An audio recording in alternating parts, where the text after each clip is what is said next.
Para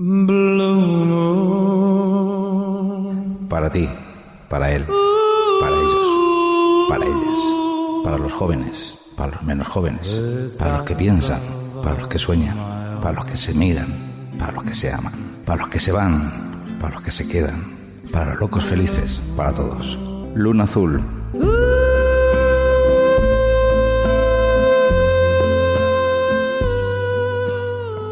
Muy buenas tardes. Comenzamos este nuevo programa de Luna Azul que hoy nos va a llevar en ese paseo que hacemos habitualmente cada semana por lugares de nuestras Islas Canarias. Nos va a llevar a la isla de Fuerteventura y de la mano de Ibiza Melián vamos a darse corto paseo de la tarde hablando de sus diferentes publicaciones. Por lo tanto, buenas tardes, Ibiza. Buenas tardes y muchísimas gracias por la invitación y felicitarte por este programa abierto a dar a conocer a autores canarios. Arte y literatura, esa es una de las bases de este programa, Luna Azul, que también tiene su alto significado en nuestros astros, pero que hoy el día es para hablar de esas publicaciones que esta escritora, que actualmente vive en la isla de Fuerteventura, viajera del mundo también, relacionada con el mundo del turismo, que también hace que de alguna forma alguna de esas publicaciones relacionadas con ello pues nos haga en la tarde de hoy seguramente disfrutar este ratito de arte y literatura, porque arte es, y todos nuestros oyentes lo podrán comprobar, cualquier obra escrita o hablada pues seguramente lleva gran parte de arte. Ibiza, ¿cuándo dabas esos primeros pasos como escritora? Aunque fuera, supongo que ya de niña tuviera esas pequeñas intenciones, cuando haces esa incursión como un nuevo valor añadido a nuestros escritores españoles. Tengo que decir que cuando tenía 14 años gané un premio en el Instituto de Redacción, aunque desde muy pequeñita mi bisabuela era la que me inculcó toda mi familia materna es de Lanzarote y mi familia paterna de Fuerteventura, y mi bisabuela que vivía en Lanzarote era una mujer que le gustaba muchísimo leer y contar historias, y yo creo que nos insufló a todos ese pequeño hálito y cariño por la literatura. A los 21 escribí, me acuerdo, una novela y la tengo guardada por algún sitio, la presenté en un concurso, pero la dejé ahí. Pero realmente cuando ya más desarrollé, había escrito artículos de opinión en algún medio de comunicación, pero cuando ya más desarrollé y empecé a publicar los libros fue en el 2008 con un blog que se llamaba elliberalismo.es. Empecé a escribir artículos que después los recogí en un libro que es Historias de un pueblo. Entonces, Historias de un pueblo sale publicado a finales del 2010, principios del 2011, pero es verdad que ya empezó a desgranarse, a pergeñarse desde el 2008. O sea que desde aquella época he ido un poco escribiendo Historias de un pueblo, como decía. Después de esa faceta del mundo del turismo, recogí otro pequeño ensayo que se llamaba Mi visión sobre la industria turística. Después yo he hecho un máster en comunicación política y hice otro librito que era cómo comunicar bien, la importancia de comunicar bien las ideas políticas. Después otro sobre los principios principales del liberalismo y uno que también le tengo un muy especial cariño, que se llama La relación de Sorolla con los liberales de su época, ¿no?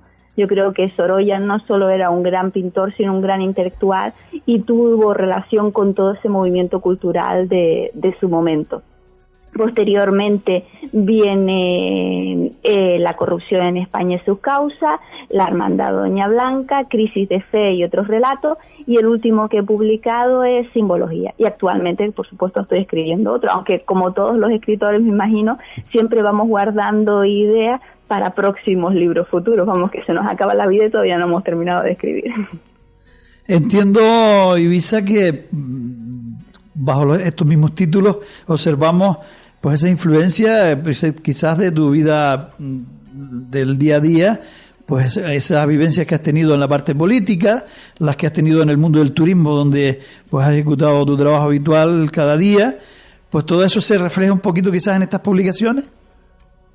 Sí, mira, hay muchos autores que escriben, hay gente que dice que ellos escriben para entretener, tal. Yo creo que lo mejor, para mí, personalmente, hay una frase José Carlos Montaner, que es un escritor cubano, y él decía que lo mejor de escribir es poder aprender, y para mí no cabe duda que lo mejor de poder escribir es poder aprender.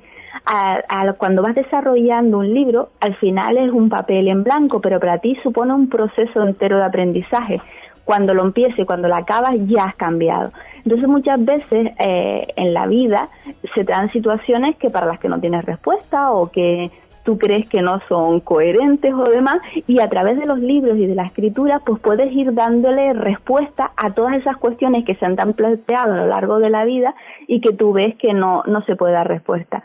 Porque muchas veces nos empeñamos en que para cambiar las cosas hay que estar en primera línea, y no se tiene por qué estar en primera línea, ¿no? Muchas veces se puede estar desde otra faceta, intentar modificar. Yo siempre digo que ojalá algún día mis palabras lleguen a modificar o a cambiar ciertas cosas que para mí se podrían mejorar. Entonces, desde luego que la vida personal o las vivencias personales, como en todo, siempre influyen a la hora de escribir, y mi pasión siempre es, como digo, el poder transmitir un mensaje, comunicar y que el lector pueda reflexionar y compartir mis ideas. Y si además ese lector me devuelve su feedback, eso significaría para mí desde luego una cosa grandiosa, porque al final lo que hace es mejorar tu conocimiento, no solo a través del proceso de escritura, sino después también con el comentario y contrastando diferentes puntos de vista con los lectores. Una pequeña nota: investigadora en el ámbito político, especialista en comunicación política, escritora proactiva, perseverante y apasionada de la libertad. Esto es una nota escrita por ti. Yo podría sacar un montón de preguntas de esto, pero investigadora en el ámbito político, sabemos esa incursión en un tiempo determinado de Eivissa Melián en la política española, en la isla de Fuerteventura sobre todo, y si nos centramos un poquito más en el municipio de Antigua, en esta isla. ¿Qué te ha dejado? Porque lo vamos a hablar luego con esa publicación que tenías, que tienes, pero si analizamos esta nota, un alto contenido de lo que es Eivissa Melián, ¿no? Sí, yo creo que cuando uno se presenta a la política es porque realmente lo sientes y te apasiona. A mí me ha apasionado la política, no cabe duda. En el mundo social, con esa idea de querer cambiar las cosas, empecé en una asociación de vecinos. Llegué a ser presidenta de la asociación de vecinos, después pasé a la política y después al resto, ¿no? Y todos mis estudios he hecho, como comentaba antes, un máster en comunicación política, tengo otro máster universitario por la Universidad Rey Juan Carlos en Derechos de Administraciones Públicas, he estudiado Derecho, he ido a diferentes seminarios de comunicación política, he estudiado cursos sobre cómo aplicar las nuevas técnicas de comunicación a los casos actuales. Está claro que si te apasiona la política, te apasiona, ¿no? Pero como decía antes, eso te sirve, muchas veces hay que centrarse y decir, bueno, ¿cuáles son los objetivos prioritarios de una persona? Querer cambiar, pues querer cambiar no tiene que ser siempre desde el mismo punto. Y a través de eso, desde luego que nacen todos esos escritos. Porque yo creo que las palabras son las que modifican. Hay una teoría en el que dice que los cambios nunca vienen desde arriba. Desde el 2008 uno va cambiando el proceso. Soy muy apasionada del movimiento regeneracionista en España, que se diferencia de la generación del 98, en que el movimiento regeneracionista en España, todo lo que escribían eran más volcados en el ámbito político.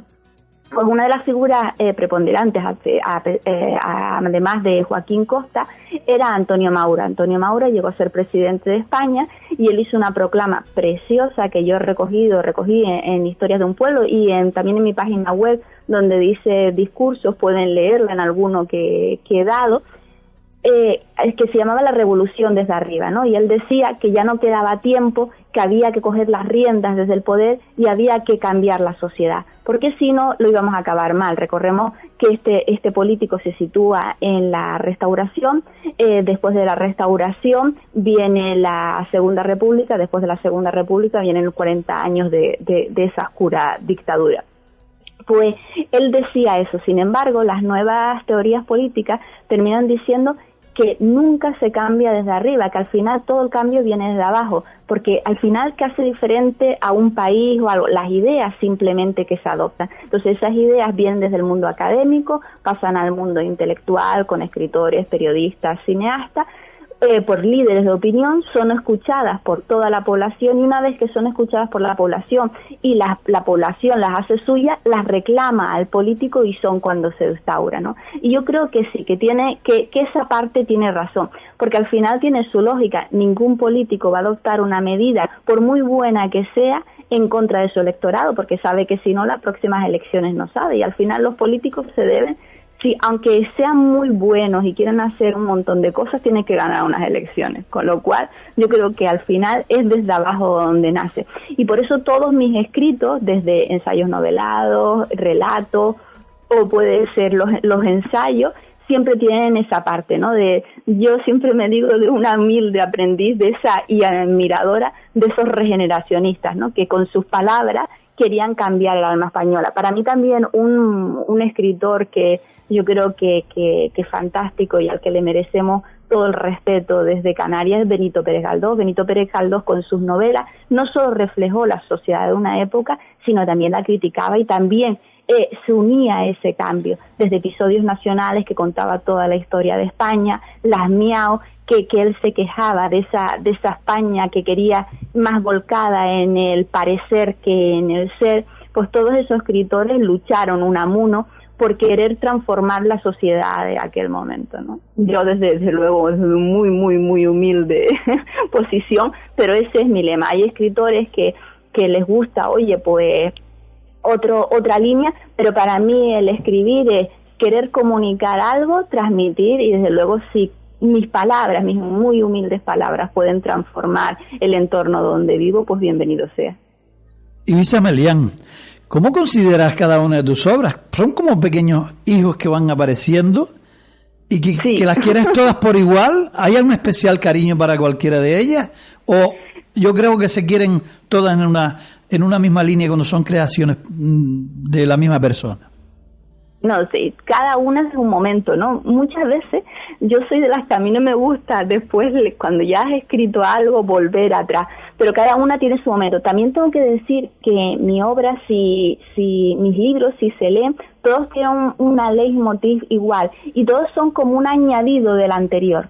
Es decir, para mí lo que tú decías en la frase que yo tengo puesta en mi página web, en mi ámbito político, comunicación política y sobre todo apasionada de la libertad. Para mí la libertad es imprescindible, y ese movimiento liberal que nació en el sexenio revolucionario en España, después todos esos liberales intelectuales que hubieron durante la regeneración, para mí son mis referentes. Lo que pasa es que muchas veces en España, lamentablemente, creemos que el liberal es solo relacionado con el ámbito económico, y yo creo que eso es secundario. La palabra liberal, que se acuñó en España con la Constitución de 1812, hace referencia a una persona que quiere inventarse por sí misma, quiere tener las riendas de su destino, y que no le imponga desde arriba lo que debe o no debe hacer, y que el Estado la deje trabajar. Sin embargo, muchas veces se confunde con la parte económica, y lo terminamos confundiendo peor todavía con el mercantilismo, que no tiene nada que ver, que es cuando la administración da privilegios a uno o a otro, pero en base económica, y desde luego de eso no se trata, porque sí, una máxima de la libertad es la igualdad de oportunidades en cada momento. Pues si lees toda mi obra, siempre tiene esa axioma de libertad, de proclama de libertad. Y después también de transformación, de buscar una transformación y de transmitir un mensaje. Si Historias de un pueblo hacía un breve homenaje a los episodios nacionales de Pérez Galdós, y iba por toda la historia, los 200 y pico años de convulsa historia española, donde no hemos logrado llegar a una democracia plena y desarrollada como han sido los países del norte de Europa. Partía desde la Constitución de 1812 y hacía un guiño a esas similitudes entre la Restauración y el periodo político de democracia actual. Pero todos esos elementos también los rescaté en la Hermandad Doña Blanca. La Hermandad Doña Blanca hace en un sentido loa a doña Blanca de Borbón, que fue una reina castellana, que su marido la asesinó y la repudió a los 2 días de morir. Y una parte del Estado español, recordemos que era la lucha entre los nobles por acaparar más poder y el rey por quedarse con el poder absoluto, la utilizaron como bandera y como proclama, ¿no? Entonces en esa trama aparece un grupo que nuevamente quiere cambiar a España y que dice que cuidado, que viene una época donde habrán falsos mesías que nos querrán salvar de todo y nos llevarán a otra cosa muy distinta, ¿no? El mito del cirujano de hierro que se llevaba. Pues todo eso en La corrupción en España y sus causas, que es parte de mi tesis, también acojo elementos de ahí para poder cambiar o decir cuáles deben ser las pautas y las líneas a seguir para poder transformar y mejorar las desviaciones del sistema. O en simbología es una explicación simbólica de por qué escribí la Hermandad Doña Blanca, y también tiene parte del próximo libro que estoy trabajando en él y quiero publicar, que se llama La corrupción inarmónica, y donde explica cómo nuestros referentes culturales o cómo nuestras estructuras mentales históricas han creado nuestra mentalidad, y eso nos puede llevar a utilizar medidas más punitivas, más represivas, y no incidir en medidas preventivas para evitar las desviaciones del sistema. O sea, que si vemos, no es una obra, termina un libro y este no tiene nada que ver con el otro, no, siempre siguen una misma línea y unos elementos se repiten siempre en el resto de los libros. Cada una de las obras, pues prácticamente como se hace desde cuando uno es muy pequeñito, nos gustaba siempre que los cuentos acabaran con un final feliz. ¿Tienen las obras de Ibiza Melián final feliz o tienen un punto de encuentro todas ellas, diríamos, en asellar al lector para que no se marche y dejar un poquito un camino abierto a la próxima publicación? Es lo que un poco me explicaba. Tienen que ver una con la otra, ¿no? Yo creo que mis obras tienen un final incierto, feliz, no feliz, incierto, que depende mucho de cómo se desarrollan los acontecimientos futuros para que pueda ser feliz o no. Yo creo que eso de la felicidad, y fueron felices y comieron perdices, es en los cuentos. Pero en la vida real, la felicidad o los finales depende de cada uno. Y lo que yo quiero expresar en los libros es que depende de la sociedad y depende de cómo nos tomemos las cosas para poder realmente que las cosas cambien o no. Y al final la felicidad es una mentalidad, ¿no? Da igual lo que tengas, no depende de algo externo, sino depende de algo interno. Entonces, como cada cual se tome las cosas. No son novelas tristes, no, pero sí desde luego desde ese ámbito. A mí lo que me ha gustado transmitir es preocupación, intento de cambio, hacernos responsables de la situación que vivimos y poderlo cambiar, pero para cambiarla depende de cada uno, no dependemos de algo externo que nos va a tocar con la varita mágica y lo va a solucionar en todo, ¿no? Depende de que cada uno nos mejoremos a nosotros mismos y cambiemos para poder transformar. Y siempre, incluso el Crisis de Fe y otros relatos que son relatos, acaban con ese mensaje, que si al final no somos nosotros mismos los que tomamos el bastón de mando y decidimos modificarnos, pero modificarnos individualmente, porque muchas veces queremos imponerles a los demás como deben ser, ¿no? Si todos hacemos la labor de mejorarnos personalmente, seguramente al unirnos formaremos mejores sociedades. Y en cada uno de los relatos, por ejemplo en Crisis de Fe, que es el primer relato y el que da título al libro, pues viene por ese split, vienen por las dudas sobre la fe, de que lo han contado, de que no, y al final si es feliz o no dependerá de que cómo ella asimile todo y cómo se tome la situación. O sea que depende de cada cual la felicidad. Doña Ibiza Melián, le voy a incidir en dos de sus obras porque creo que son parte más próxima todavía, si se puede. La corrupción en España y sus causas. Usted antes hacía alusión a él en un cortito, pero me gustaría profundizar un poquito más en la obra sin que nos desvele la publicación, pero sí un poco meternos un poquito más en esta escena. Y además lo vamos a enlazar con el turismo que usted bien conoce, además,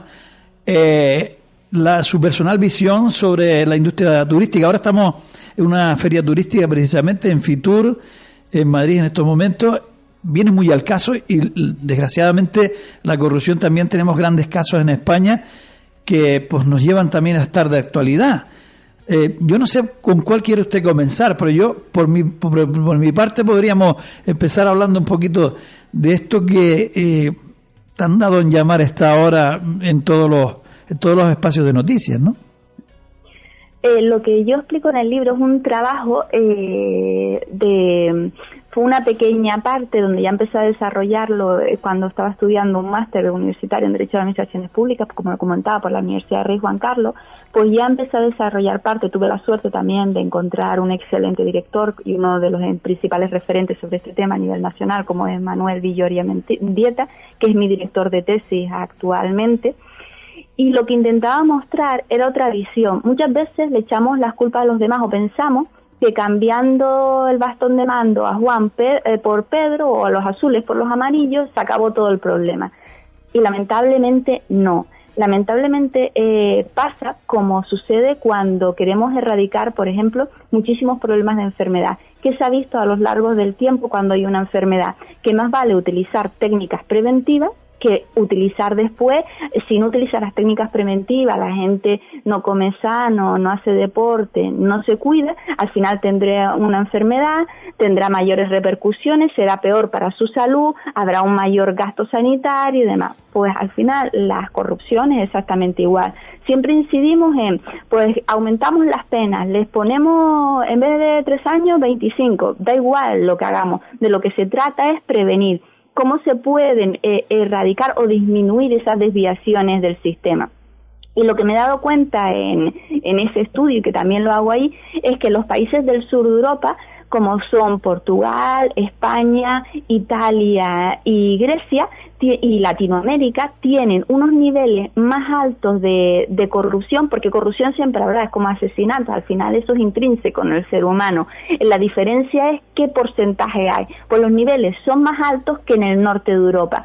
¿Y qué es lo que tenemos en común los países del sur de Europa con Latinoamérica? Nuestra cultura, nuestra identidad, a pesar de que Europa es eminentemente cristiana, aunque nosotros seamos ateos, agnósticos, lo que sea, nuestra tradición, nuestra cultura se ha forjado sobre los cimientos cristianos. Pues la diferencia es que en el sur de Europa se dividió entre la religión católica y en el norte de Europa se dividió en la religión protestante. Entonces en el sur de Europa, por la concepción, que eso estoy desarrollando ahora mismo en el libro que estoy escribiendo, La corrupción inarmónica, nos lleva a que creemos que va a venir a ese Mesías superior, por las formas, las estructuras en el que se ha posicionado la religión, que ha sido más institucional, más dogmática, debido a sus creencias, pues nos ha llevado a creer que un hombre, un ser superior va a venir y nos va a salvar de todos los males. Y al final eso no existe. Sin embargo, en el norte de Europa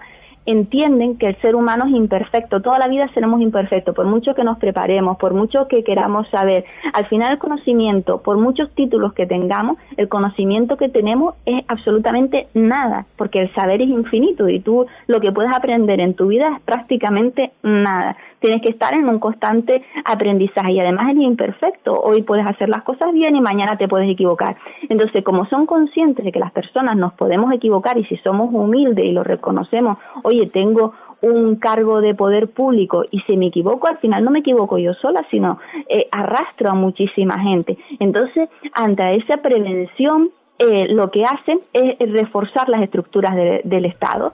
Hay los niveles de control, de separación de poderes en el norte de Europa son muchísimo mayor que en el sur. En el sur lo dejamos al albur de que la persona que llegue, al final, pues por el motus propio de él, pues quiera hacerlo bien. Pero nadie lo tienes que poner en esa tesitura, porque al final esa persona que llega muchas veces no hacen las cosas de mala fe, sino tiene muchísimas presiones de la gente que le votó, de su entorno y demás. Y eso ya, porque al final pensamos que el corrupto siempre es el otro y también hay que preguntarse que muchas veces los políticos no son marcianos, sino son un poco reflejo de la sociedad. Entonces el libro de la corrupción en España empieza precisamente por eso, ¿no? ¿Qué nos hace diferentes al norte y al sur de Europa y cómo en el sur de Europa tenemos elementos comunes?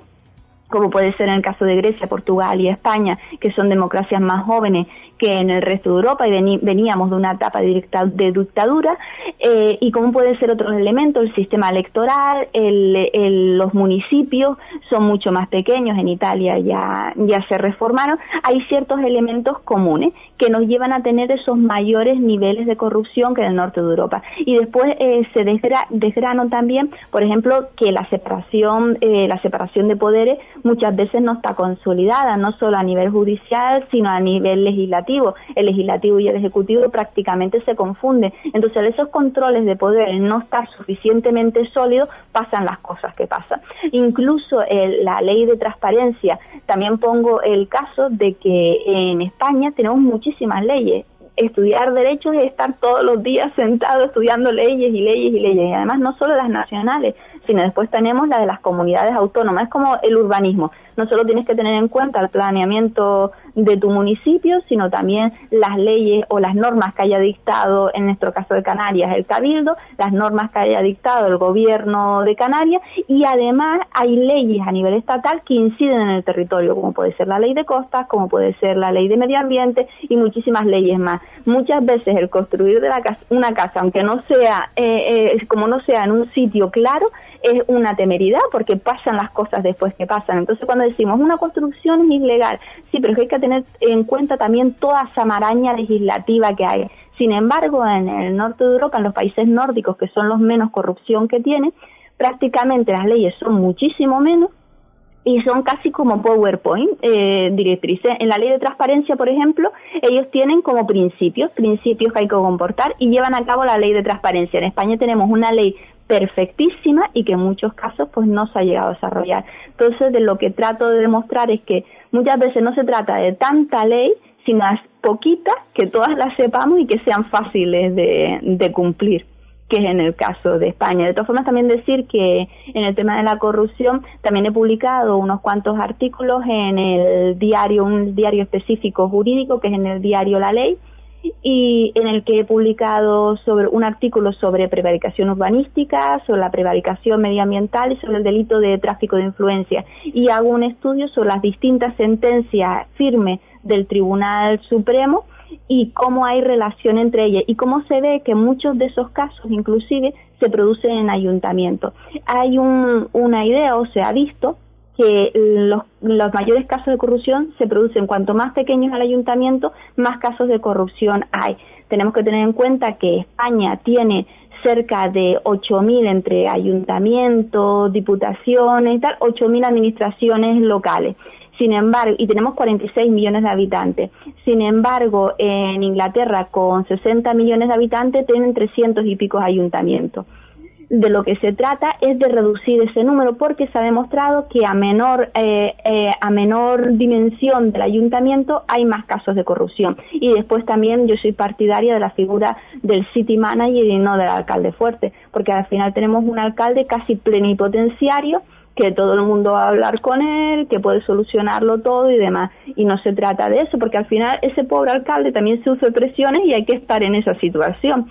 Sin embargo, en países como en Estados Unidos, donde se pasó por esa situación, optaron por el city manager, que es un administrador que lleva las riendas del municipio, que tiene que ser, haya estudiado Derecho, Económicas y demás, y que al final solo puede estar durante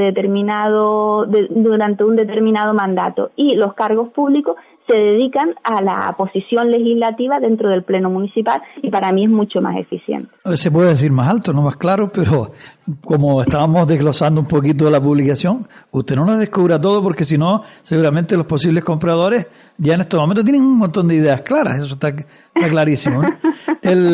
Vamos a terminar, para terminar este espacio de radio, hablando del turismo, porque sí que tenemos que hablar mucho de algo que nos compete o nos, de alguna forma, en Canarias se convierte en nuestra especial prioridad, puesto que tenemos un porcentaje muy alto de nuestras rentas como trabajadores dependientes del turismo.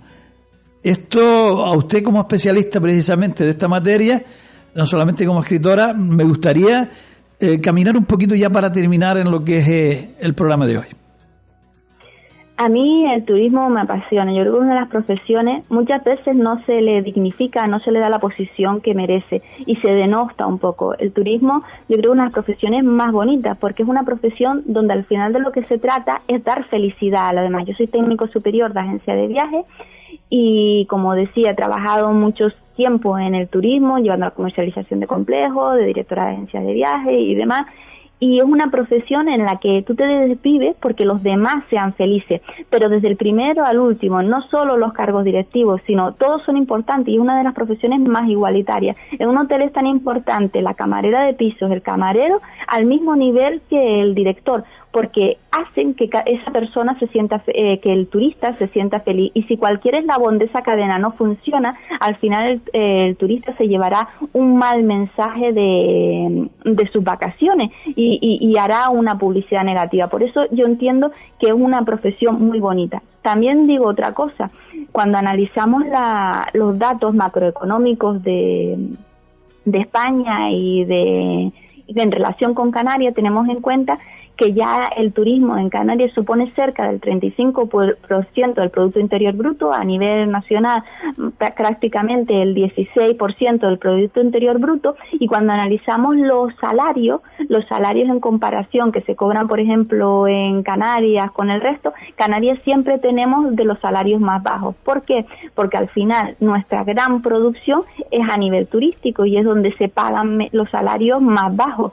Los salarios más altos siempre terminan siendo en el País Vasco, Madrid, Cataluña, porque es a la industria y demás. Entonces tenemos también que ser en Canarias un referente turístico, pero también tenemos que diversificar, porque por ejemplo, como en el caso de Fuerteventura, prácticamente nuestro monocultivo es del turismo, y aparte de vivir del turismo, tenemos que ser conscientes, y yo sigo luchando y sigo creyendo en los planes estratégicos y en la promoción planificada, en que no solo hay que vender la cama y que el turista se quede, sino que además fidelizarlo a través de la imagen de marca. Lo mismo que hacen las grandes marcas, intentando sacar al cliente del hotel que conozca nuestra cultura, nuestra identidad, con lo cual lo fideliza y que además aumente el gasto del turista. Y no solo se quede el dinero del turista en la zona turística, sino también en otras zonas de la isla. De esta forma, no solo aumentan nuestros ingresos, sino también implicas a toda la ciudadanía en una industria tan importante y le haces entender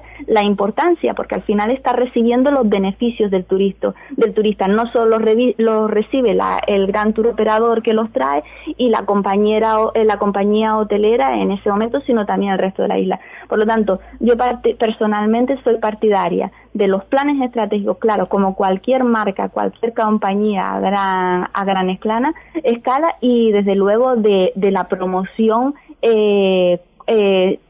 donde que aglutine toda la sinergia profesionalizada. Para mí, uno de los mejores promociones turísticas, siempre lo digo, es Tenerife con SPED. Yo creo que ha conseguido un gran referente, donde en una empresa mixta está tanto el empresariado como la administración pública o el consorcio turístico de Barcelona. ¿Por qué? Porque el turismo es una empresa muy cambiante. Entonces, aunque tú hayas estudiado y te vayas a la política, en 6, en 8 meses te quedas desfasado, porque ya se han fusionado los turoperadores, los canales de venta ya son otros y demás.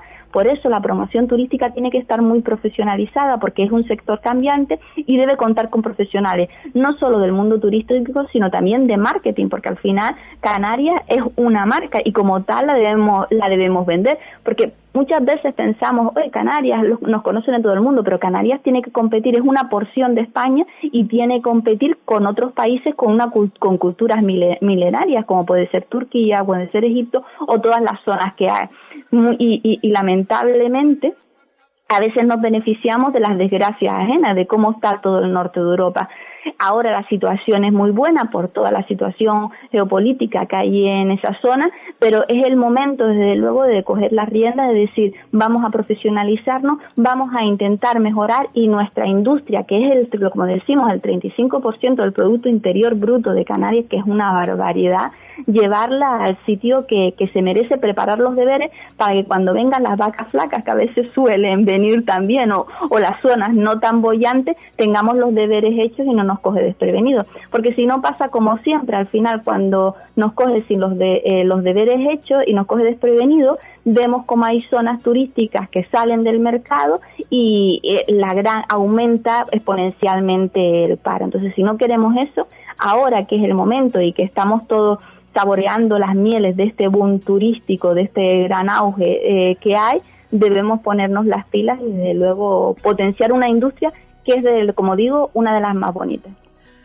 Ya, dado que usted ha entrado en profundidades sobre el turismo y usted habla de que cualquier parte de cualquier eslabón de profesionalmente hablando, desde del camarero, el que hace los servicios técnicos y el director y cualquier parte que intervenga en el turismo son importantes y no puede fallar ninguna.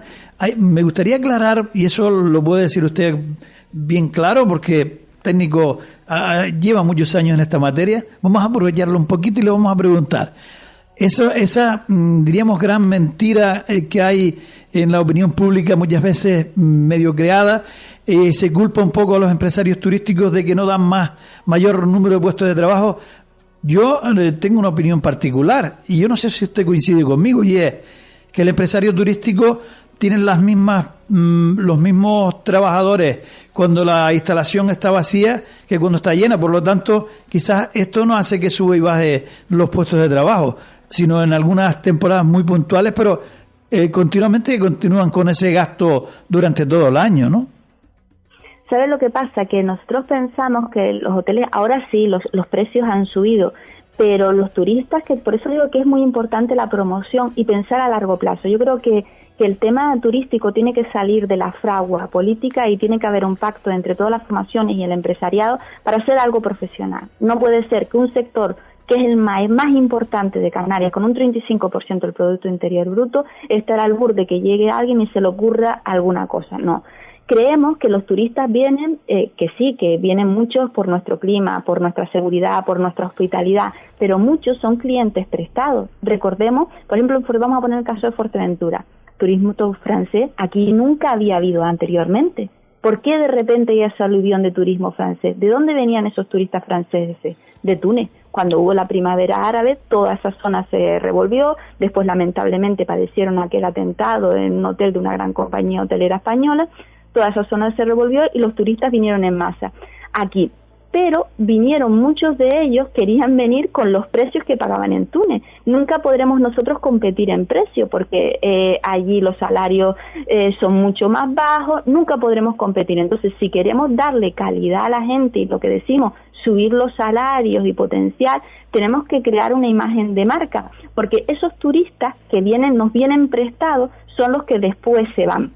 Igual que Túnez, digo otros mercados, que los franceses, que los precios eran bastante reducidos. Entonces, muchas veces no tenemos que contar cuánta ocupación hay, sino de verdad cuánta rentabilidad nos dejan esos turistas que llenen, porque puedes tener el hotel lleno, pero muchas veces en base a oferta, con lo cual no te llegan los costes. Y después también tiene que haber una flexibilidad, porque hay que recordar que también el turismo es una industria cambiante, que hay temporadas en las que quedas vacío. Por ejemplo, mayo y junio son temporadas donde hay un bajón, o en otros determinados meses, pues tiene que haber una flexibilidad en la legislación para que el empresario pueda contratar y quitar sin ningún tipo de problema. Lo que no me parece lógico es, por ejemplo, al final, por carecer de esa flexibilidad, tirar de mano de determinadas empresas intermediarias que al final reducen tanto los salarios que a la gente no le sale a cuenta, ¿no? O como tú decías, si te contratan por 8 horas, no trabajar ni una más. Entonces, para conjugar eso, hay que llegar a, como decíamos, a un acuerdo en la promoción turística y después flexibilizar la legislación para que sea fácil. Pero que turismo es muy importante, tenemos que prepararnos y desde luego que Canarias debe ser un referente en formación turística. Es una pena porque muchas veces parece que camareros cualquiera y cocineros cualquiera. Eso es como si tú dices que se te rompe un hueso y en vez de ir al traumatólogo, que es el especialista, pues vas a una mañana a ver si te lo coloca bien. No irías, ¿verdad? Irías a un traumatólogo. Pues lo mismo en el sector turístico. Cuando tú quieres un profesional y quieres que suba la calidad, no contratas a cualquiera, contratas a una persona formada, que esté especializada y que sea referente en su campo. Da igual a lo que uno se dedique en la vida, pero desde luego lo que tiene que hacer es intentar dar lo máximo de sí en ese puesto, en esa profesión que decida. Y para mí, un camarero, un cocinero, una camarera de piso son profesionales, muchísimos, con una larga trayectoria profesional, y que desde luego que son imprescindibles, porque al final el hotel o el alojamiento no vende tazas, no dices qué taza más bonita, vende sensaciones. Si tú tienes un personal que no está motivado, que al final eso se transmite al turista y es una mala sensación. Y como decíamos últimamente, y se ha demostrado que el cerebro solo recuerda las emociones, no somos racionales, sino solo somos seres emocionales. Entonces esas emociones en el sector turístico son primordiales, porque cuando volvamos muchas veces lo que recordaremos es qué bien nos atendió aquella persona, qué bien nos solucionó aquello. Eso es lo que vamos a recordar, y eso es muchas veces lo que va a motivar que volvamos a comprar esas vacaciones. Pues con esa sensación nos vamos a quedar, tanto los oyentes como yo, pues en esta entrevista, porque la verdad, sensaciones y buenas nos hemos llevado en este trocito, en este programa que pues hemos empezado hablando de diferentes publicaciones, pero hemos profundizado en dos temas importantes, como desgraciadamente es el de la corrupción en España, y también lo es el turismo en Canarias, y concretamente el ejemplo de la isla de Fuerteventura que usted daba, pues quizás se puede extrapolar a cualquiera de otras islas, pero yo creo que ante todo nos hemos disfrutado un ratito. Ibiza Melián, le damos las gracias por estar aquí, haciéndonos disfrutar de sus publicaciones, de su personalidad, de su profesionalidad, de un montón de cosas que van incorporadas a esa persona que medio mezcla de la isla de Lanzarote y de la isla de Fuerteventura. Miren ustedes dónde hemos acabado hoy. Muchas gracias por estar aquí este ratito. Muchísimas gracias a ustedes por permitirme dar a conocer un poquito mi obra y por dejarme hablar de mi pasión. Yo creo que al final hay que quedarse con un mensaje positivo. Si todos le ponemos pasión a las cosas, en lo que hacemos y en lo que trabajamos, de luego que mejoraremos mucho. Muchas gracias y buenas tardes. Para ti, para él, para ellos, para ellas, para los jóvenes, para los menos jóvenes, para los que piensan, para los que sueñan, para los que se miran, para los que se aman, para los que se van, para los que se quedan, para los locos felices, para todos. Luna Azul.